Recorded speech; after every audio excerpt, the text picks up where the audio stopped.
Okay, first of all, dear students, please take a copy. Okay, so let's start our today's topic. The name of the topic is work. Listen very carefully. Okay, what is this work? Work exactly क्या है? तो सबसे पहली चीज work को physics में symbol किया जाता है. Physics it has symbol W. Okay, so same in chemistry it's involved as W. Generally work का जो यूनिट है बच्चों वो होता है joule. Clear? Suppose you are writing kilojoule, then it is exactly 10⁻³ joule. Right? See, it's a very basic thing and you must be aware of this. And W can be written as F into D. W can be written as F into D. I think you already done this thing in lower standard. पढ़े हो आप लोग? Lower standard में W is equal to क्या होगा बच्चों? F into D होगा, force into displacement होगा. Clear? Alright, done. Now what about the chemistry? बच्चों ये जो सारी बात है ये जनरल इंट्रोडक्शन का कि एक्चुअली वर्क क्या है. अगर आपको थर्मोडायनामिक्स अच्छे से समझना है ना तो सबसे पहले आपको ये वर्ड्स का मीनिंग समझना पड़ेगा कि केमिस्ट्री में वर्क डन का मीनिंग क्या होता है. तो कल हमने देखा था IUPAC नोटेशन में, IUPAC साइन कन्वेंशन में. मेरे साथ ही ना बच्चों IUPAC साइन कन्वेंशन में लास्ट सेशन में हमने क्या देखा था याद है? हमने पढ़ा था if work is done on system, if work is done on system then W is considered as positive. अगर आप सिस्टम के ऊपर काम कर रहे हो तो आप W को क्या कैलकुलेट करोगे बच्चों? पॉजिटिव. तो आप W को क्या कैलकुलेट करोगे? Positive. This is clear. And if work is done by the system, and if work done by the system, अगर सिस्टम के द्वारा काम हो रहा हो, अगर सिस्टम के द्वारा काम हो रहा हो तो W का वैल्यू कितना आएगा बच्चों? माइनस. W का वैल्यू कितना आएगा? माइनस. ओके, तो ये कल के लास्ट सेशन में हमने पढ़ा था. मेरे साथ लिखना कॉपी में बच्चों. लिखा? चलो बढ़िया. If work is done on the system always consider positive. If work is done by the system consider negative. By the same way if heat is absorbed, if heat is absorbed then Q is equal to positive. अगर system heat absorb कर रहा हो तब आप Q को क्या consider करोगे? Plus. And if heat is released, and if heat is released, in that case you will consider Q as negative. अगर सिस्टम में से हीट रिलीज हो रहा हो तब आप Q को क्या कंसीडर करोगे? नेगेटिव. तो ये छोटी छोटी चीजें थी जो आप ऑलरेडी पढ़ चुके हो. नाउ अभी हम लोग बेटा पढ़ाई करेंगे. मान लीजिए कि एक कंटेनर आपने लिया हुआ है. यहाँ पे ध्यान से समझना पूरा कंसेप्ट, बहुत ध्यान से पूरा कंसेप्ट समझना. एक सिलेंडर, ये सिलेंडर है. चलो सबका ध्यान यहाँ पे होना चाहिए बच्चों, पूरा फोकस करना. ये एक सिलेंडर लिया है. ओके, सिलेंडर में हमने भरा यहाँ पे कोई एक आइडियल गैस, मैंने एक गैस भरा यहाँ पे.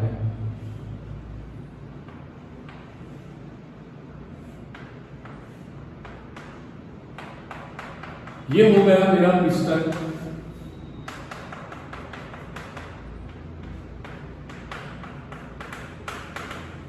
ये हो गया बच्चों मेरा पिस्टन. मैंने क्या भरा यहाँ पे? एक गैस भरा. ओके, अब समझना बहुत अच्छे से. ये गैस जो है वो है आइडियल गैस. अब आइडियल गैस का मीनिंग क्या होता है? तो सबसे पहले आपको वो समझना पड़ेगा कि what is this ideal gas. Ideal gas exactly है क्या? आइडियल गैस मतलब कि जो गैस रियल नहीं है, हाइपोथेटिकल गैस, उसी गैस को क्या बोला जाएगा? Ideal gas. ऐसा गैस कि जो रियल नहीं है, मतलब कि पूरा आइडियली आपने इमेजिन किया हुआ है। अगर आप केमिस्ट्री की डेफिनेशन से देखो तो जो gas PV is equal to nRT नाम के इक्वेशन को फॉलो करता हो, फिर से एक बार बता रहा हूं, जो gas PV is equal to nRT को सेटिस्फाइड कर पाए। मान लो आपने गैस का प्रेशर लिया, गैस का वॉल्यूम लिया, गैस का मोल लिया, गैस का टेम्परेचर लिया, ये सारे डेटा रखे एंड आपने देखा कि LHS इक्वल टू RHS हो रहा था, तभी आप वो गैस को क्या गैस बुला सकते हो? Ideal gas. But generally real life में कोई भी गैस आइडियल गैस नहीं होगा, मतलब कि आपको आइडियल गैस नहीं मिल पाता।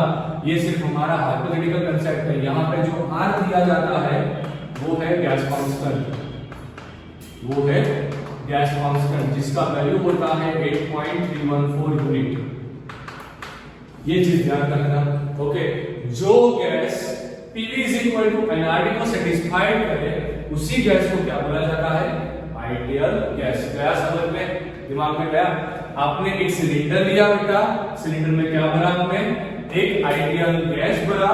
आइडियल गैस कैसा है? PV is equal to nRT को फॉलो कर रहा है। आपने एक गैस भरा। अब देखो आप क्या कर रहे हो, अब पूरा चीज समझना। यहां पे इनिशियली आपने VI मतलब कि इनिशियल वॉल्यूम ऑफ गैस, अब बेटा ये चीज भी आपको समझना है कि गैस का वॉल्यूम आप कैसे मेजर करोगे। मान लो आप यहाँ पे जो बैठे हो, सही है, तो ये रूम में कितनी गैस है तो आप कैसे मेजर करोगे? तो उसका वॉल्यूम वो मेजर होता है जनरली मीटर क्यूब में, सेंटीमीटर क्यूब में या फिर लीटर में।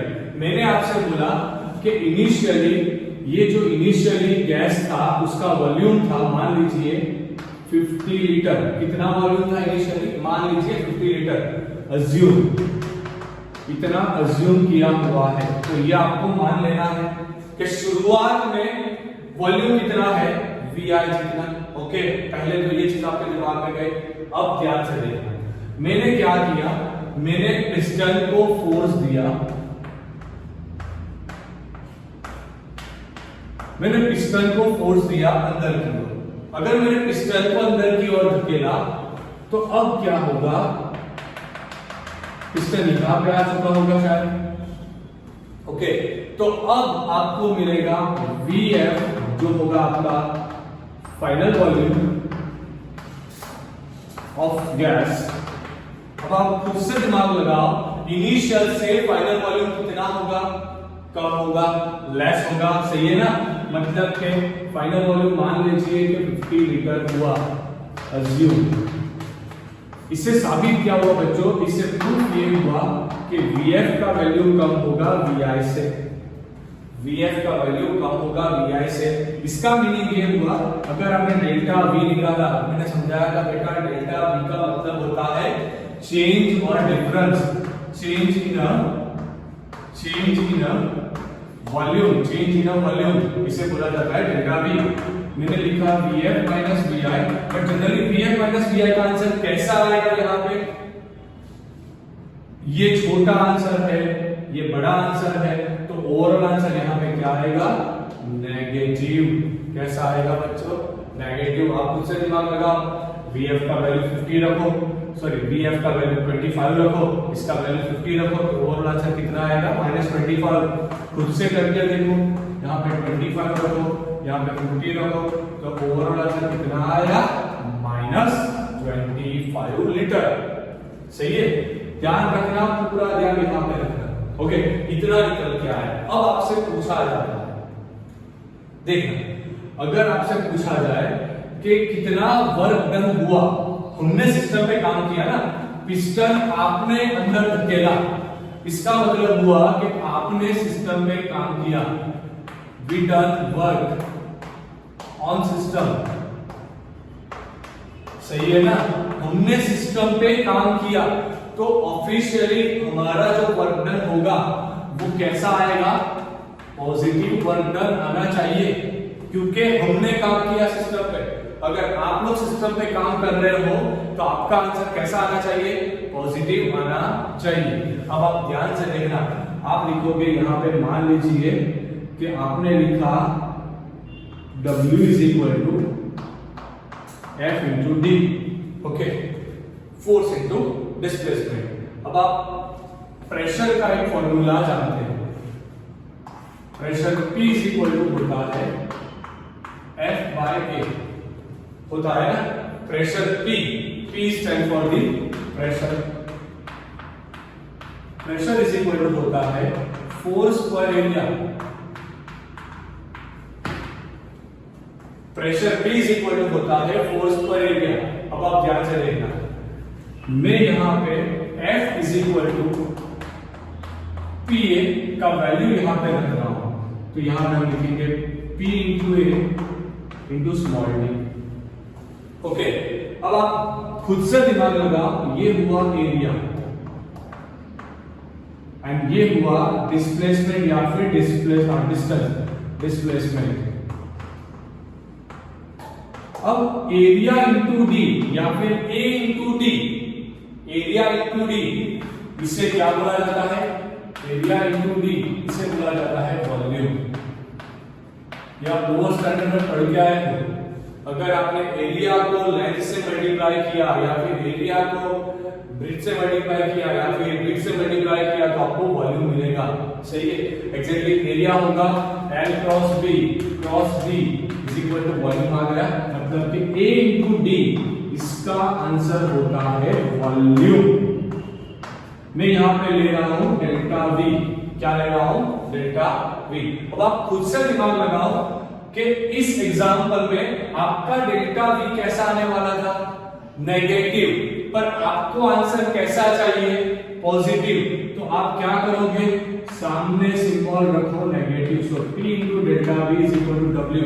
ये नेगेटिव साइन क्यों यूज किया हमने, तो ये नेगेटिव साइन हमने यूज किया क्योंकि IUPAC साइन कन्वेंशन की तरह आपको पॉजिटिव आंसर लाना है, क्योंकि आप पिस्टन से सिस्टम के ऊपर काम कर रहे हो। दिमाग में जा रहा है कि नहीं जा रहा है, आपने सिस्टम पे काम किया तो आंसर पॉजिटिव आना चाहिए था, पर आप देखो डेल्टा V तो नेगेटिव निकल के आ रहा था, मतलब ये आंसर नेगेटिव आ रहा था। हमने क्या किया, हमने नेगेटिव नहीं रखना इसे, इसका आंसर जनरल आंसर क्या आएगा, नेगेटिव आएगा, पर हमें आंसर तो पॉजिटिव चाहिए, तो हमने क्या किया, बाहर एक नेगेटिव का साइन ऐड कर दिया, ओके। अगर आप ध्यान से देखो तो ये फॉर्मूला का आप लिखोगे minus P VF minus VI। अब आप देखो, अगर VF का वैल्यू नेगेटिव, VF का वैल्यू एंड VI का वैल्यू का डिफरेंस नेगेटिव आ रहा होगा, ये नेगेटिव और आंसर पॉजिटिव हो गया, तभी ये चीज सही होगी कि अगर आपने सिस्टम पे काम किया तो आंसर क्या आएगा, पॉजिटिव, ओके। दिमाग में गया कि नहीं, देखो बहुत छोटी छोटी चीजें पर यहां से बच्चे कंफ्यूज होना शुरू हो जाते हैं, इसलिए नेगेटिव साइन क्यों रखा, तो ये नेगेटिव साइन रखने का जो रीजन है वो रीजन यहाँ पे है। अगर आप सिस्टम पे काम कर रहे हो तो उस केस में आपको क्या करना पड़ेगा, यहाँ पे नेगेटिव साइन रखना पड़ेगा। कई सारे बच्चे यहाँ पे कोई नया कंसेप्ट लगाएंगे, जैसे मान लीजिए कि गैस ने पिस्टन को वापस धकेला, ऐसे यहाँ को उसने पुश किया होता, मान लीजिए कि गैस ने पुश किया होता, तो काम किसने किया, सिस्टम ने। अब आप खुद से दिमाग लगाओ कि उस केस में क्या आपको ये नेगेटिव साइन रखने की जरूरत है, नहीं। दिमाग में गया क्यों, क्योंकि वहां पे आंसर डेफिनेटली नेगेटिव ही आना चाहिए, आपको वहां पे नेगेटिव साइन रखने की कोई जरूरत नहीं है। जब भी बच्चे थर्मोडायनामिक्स का कोई न्यूमेरिक सॉल्व करते हैं ना, तो ये बहुत सारे डिफिकल्टी यहाँ से आती है कि साइन कन्वेंशन आप लोग अच्छे से समझते नहीं, उसके बाद जब भी न्यूमेरिक सॉल्व करना होता है तो बहुत ज्यादा प्रॉब्लम होती है। तो पहले क्या करो, सबसे पहले इसका स्क्रीनशॉट निकालो, फटाफट से इसे लिख लो अपनी कॉपी में जल्दी से, ओके। उसके बाद आगे चलते हैं फास्ट, ओके। तो फटाफट से आप लोगों ने लास्ट जो लिखा, लास्ट जो पढ़ा ना, उसे फटाफट से पहले एक बार तो रिवाइज कर देना, ओके। नाउ डियर स्टूडेंट्स, आज के सेशन में मतलब अभी जो नेक्स्ट हाफ है ना, वहां पे हम लोग क्या करेंगे, हम लोग वर्क डन का कैलकुलेशन करेंगे फॉर आइसोथर्मल रिवर्सिबल रिएक्शन। 100% ध्यान यहां पे रखना, 100%। एवरी स्टूडेंट, कोई भी स्टूडेंट कॉपी में नहीं लिखेगा, 100% ध्यान यहां पे रखना। क्या बोला जाता है, क्या आपको समझाना चाहते हैं, वो एक बार ध्यान से समझ लें। ओके ना, आपको कैलकुलेट करना है वर्क डन किसके लिए, आइसोथर्मल रिवर्सिबल रिएक्शन के लिए। अब देखो ऐसा जब आएगा ना, तो अब स्टार्ट होगा पहला हथौड़ा। आइसोथर्मल का मीनिंग हम लोग पढ़े हैं ना, आइसोथर्मल का मीनिंग होता है टेम्परेचर रिमेन कांस्टेंट। इसका मीनिंग होता है टेम्परेचर रिमेन कांस्टेंट। पहली चीज। ओके, रिवर्सिबल रिएक्शन मतलब कैसी reaction? Reversible reaction means a reaction which finished on initial point। Clear? जहां से शुरू हुआ A से B हुआ, तो B से A होना चाहिए, एंड A से B जाते वक्त जो जो सिचुएशन आई थी वो सारे सिचुएशन वापिस B to A आते वक्त आनी चाहिए। मान लीजिए आपने घर से निकले, आप अहमदाबाद जा रहे हो, एंड अहमदाबाद से वापिस घर आ रहे हो, तो आप यहां से निकल के अहमदाबाद जो वे पे गए थे वही वे पे अगर आप वापिस आओगे तो आप बोल सकते हो कि आपका जो रिएक्शन था वो कैसा था, रिवर्सिबल रिएक्शन था। ओके, आइसोथर्मल समझ में आ गया, रिवर्सिबल समझ में आ गया, रिएक्शन तो ऑलरेडी आप लोग समझते होंगे। ओके, अब वर्क डन कैलकुलेट करेंगे। चलो, तो उस केस में वर्क डन को लिखा जाता है W = P dV इंटीग्रेशन। अब आपको क्वेश्चन होगा कि सर ये इंटीग्रेशन क्या है? जब भी आप लोगों को बच्चों डिफरेंशिएशन दिया जाता है या फिर डेरिवेशन दिया जाता है, तो डेरिवेशन को रिमूव करने के लिए हम लोग इंटीग्रेशन का यूज करते हैं। ध्यान रखना, ये एग्जैक्टली है क्या? P dV है। एग्जैक्टली आप पढ़े थे W = -P डेल्टा V। ये इक्वेशन आप पढ़ के आए हैं already. -P delta V, P pressure है, delta V change in volume है। ये आप लोग ऑलरेडी पढ़े हो बच्चों। अब आप ध्यान रखना कि यही इक्वेशन में अगर ये डेल्टा मतलब कि डिफरेंस बहुत छोटा हो, तो उस केस में आप लिख सकते हो dV। क्या लिखोगे? dV। No need to go through the book. अगर आप बुक में देखोगे तो वहां पर पहले इंटरनल प्रेशर को बताया है, उसके बाद छोटा प्रेशर डिफरेंस क्रिएट किया है, उसके बाद dV से मल्टीप्लाई करके दिया है। कुछ मत करो, ये पैटर्न फोकस करो, इस हिसाब से जाओ, आंसर भी आएगा, बहुत अच्छे से चीजें समझ में भी आ जाएगी। ओके, अब P dV हो गया। अब एक चीज तो क्लियर है ना कि जो प्रेशर है, मान लीजिए कि हमने कॉन्स्टेंटली बाहर ले लिया, प्रेशर बाहर आ चुका। ओके, यहाँ पे बचा dV। अभी ये इंटीग्रेशन के पास कोई लिमिट नहीं है, इसे यहाँ पे जो भी लिखोगे उसे बोला जाएगा अपर लिमिट, एंड यहाँ पे जो लिखोगे उसे बोला जाएगा लोअर लिमिट। पर अगर आप गौर से देखोगे तो यहाँ पे अभी कोई लिमिट नहीं रखी। इसका मतलब ये हुआ कि इसका कोई भी आंसर आ सकता है, मतलब इसका आंसर डिफाइन नहीं है। तो अबे सबसे पहले हमें क्या करना पड़ेगा, इसे डिफाइन करना पड़ेगा। डिफाइन कैसे करोगे? लिमिट दो, initial volume to final volume. हो गया लिमिट। चेंज क्या हो रहा था? इनिशियल टू फाइनल वॉल्यूम, तो मैंने रख दिया VI to VF। ओके, यहाँ पे आएगा dV। अब चीजें आपको समझनी है, प्रेशर को सबसे पहले अंदर लिखना है। ओके, अब आपको पूरी चीज अच्छे से समझनी है, ध्यान से देखना। प्रेशर भी वेरी कर रहा है, जैसे जैसे पिस्टन, मान लीजिए कि आपने एक सिस्टम दिया हुआ है, यहाँ पे प्रेशर को कांस्टेंट कैलकुलेट मत करो, आपने एक सिस्टम दिया हुआ है एंड ये सिस्टम का पिस्टन हो गया। यहाँ पे मान लीजिए प्रेशर PI था, अब पिस्टन यहाँ पे आया, तब प्रेशर होगा P2। यहाँ पे जब पिस्टन आया होगा तब प्रेशर होगा P3। मतलब पिस्टन वैरी कर रहा है। अब ये अंदर आते वक्त की सिचुएशन है, बाहर जाते वक्त पहले P3 आएगा, बाद में P2 आएगा, बाद में Pi आएगा। मतलब कि प्रेशर तो वेरी कर रहा है। हमने क्या भरा था सिलेंडर में? Ideal gas. अगर आइडियल गैस भरा जाता है तो लिखेंगे for ideal gas we can write PV is equal to nRT। कई सारे बुक में n की जगह म्यू दिया जाता है, ये सबका मतलब वही होता है। यहाँ पे P का मतलब होगा प्रेशर, V का मतलब होगा वॉल्यूम, N का मतलब होगा मोल। मैंने अभी बताया कि कई बार म्यू भी आपको दिया जाएगा बुक्स में। ओके, R का मतलब होगा gas constant. Okay dear students, right. अब T का मतलब क्या आएगा? T का मतलब आएगा टेम्परेचर। ऑलराइट, इतना चीज बढ़िया, बहुत अच्छा। अब सबसे पहले एक काम करो, PV is equal to nRT से P को सब्जेक्ट बनाओ तो nRT by V आएगा। ओके, अब ये वैल्यू को ऊपर के इक्वेशन में रखना है तो W is equal to क्या निकल के आएगा? Minus as it is P का value nRT divide by V into dV, यहाँ पे आएगा VI, यहाँ पे आएगा VF। अब हम लोग क्या करेंगे? तो सबसे पहले आप अच्छे से पूरा फोकस करो कि W इज इक्वल टू यहाँ पे आएगा माइनस वैसे का वैसा।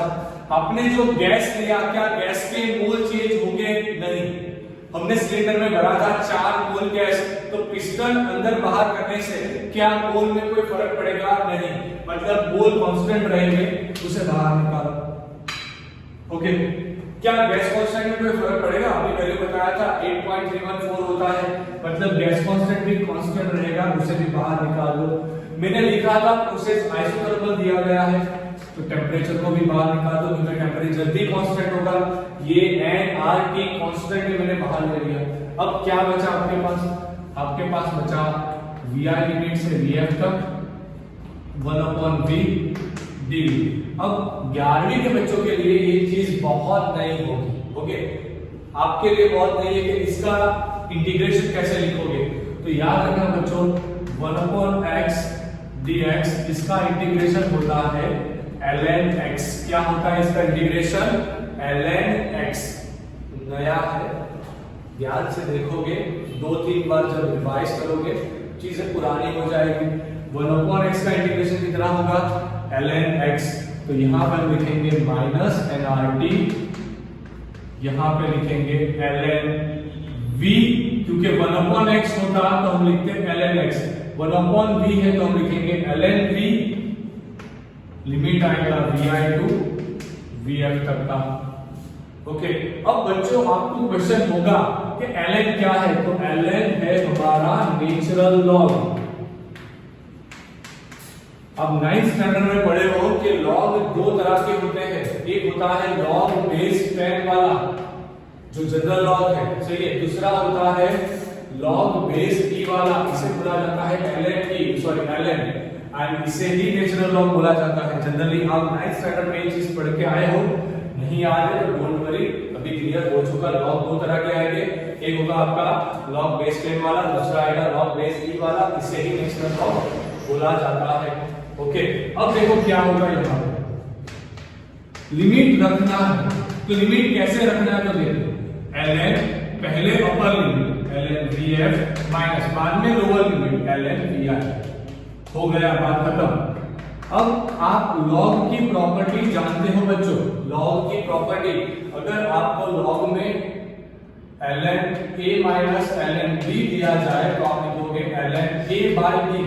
तो यहां पे आप लिखोगे ln VF by VI, VF by VI लिखोगे आप लोग बच्चों यहाँ पे। ओके, अब दूसरी एक चीज ध्यान रखना, अगर आप नेचुरल लॉग टू बेस 10 वाले लॉग में जाना चाहते हो, आप ln से नेचुरल लॉग से बेस 10 वाले लॉग में जाना चाहते हो, तो आपको इक्वेशन को 2.303 से मल्टीप्लाई करना पड़ेगा। छोटी छोटी चीजें हैं, 9th स्टैंडर्ड में 10th स्टैंडर्ड में पढ़े होंगे, नहीं पढ़े तो टेंशन मत लो, अभी सारी चीज क्लियर हो रही है। क्या करोगे आप लोग? यहाँ पे माइनस nRT मुझे ln नहीं चाहिए, मुझे चाहिए log base 10 Vm by Vi लिखा, तो मुझे पूरे इक्वेशन को किसने से मल्टीप्लाई करना पड़ेगा 2.303 से। ये आ गया वर्क डन का equation in terms of log. Okay, इसके बेसिस पर से क्वेश्चंस पूछे जाएंगे। फटाफट से इसको कॉपी में लिखो एंड एक बार रिवीजन करो। ओके, एक बार और इसको लिख देना एंड कॉपी में एक बार लिखना, कुल मिला के 2 बार इसे लिखना। ओके, फटाफट से स्क्रीनशॉट ले लो, कॉपी में लिखो।